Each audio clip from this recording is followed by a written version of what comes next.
এই সরকারকে আমরা এমনভাবেও ভালোবাসতে চাই না সে যেন আরো নির্বাচন বিলম্বিত করে আরো 2-4 বছর থেকে যেতে পারে, এটাও তার কাজ না।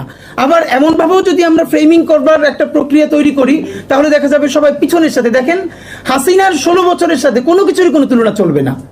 এই যে মানুষ অর্থনীতির উন্নয়ন চায়, শিক্ষার উন্নয়ন চায়, সবকিছুর উন্নয়ন চায়, কেন? তার জীবনের উন্নয়ন চায়। এখন জানটা যদি বাইচা না থাকে, তার উন্নতি দিয়ে কি হবে? মানে মানুষ শিক্ষা ব্যবস্থা কেন ভালো চায়? তার বাচ্চাটার স্কুলে দিবে, তার বাচ্চাটা বেঁচে না থাকলে, সে নিজে বেঁচে না থাকলে। তা আমাদের গত 16 বছর আমাদের জান এবং জবানের ন্যূনতম নিশ্চয়তা ছিল না।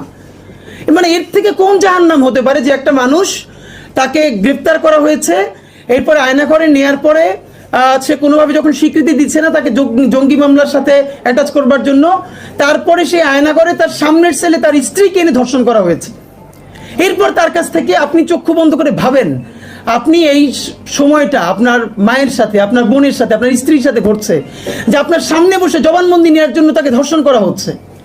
একটা ছোট বাচ্চা যে আয়নাঘরে ডক্টর ইউনূস সাহেবের সাথে গিয়েছিল, সে ইন্টারভিউ করছে যে তার মাকে যখন আয়নাঘরে সে পিটিয়েছে, সেও তখন পাশে, সে বাথরুম করে ফেলেছে, তারপর বলেছে আমার মা অনেক ভারী, একটু দাঁড় করাই দাও, তারপর তাকে লাথি মেরে দূরে সরিয়ে দিই। মানে আপনি মুশকিলটা হলো, এখন যে আলোচনাটা করবার দরকার ছিল, গত 16 বছরের এখন পর্যন্ত 1800 মানুষ বেশি যারা গুমের শিকার, যারা অভিযোগ করেছে, এখন পর্যন্ত সেই গুমের শিকার লোকদের আমরা ভিন্ন কোনো প্রেস কনফারেন্স করেছি?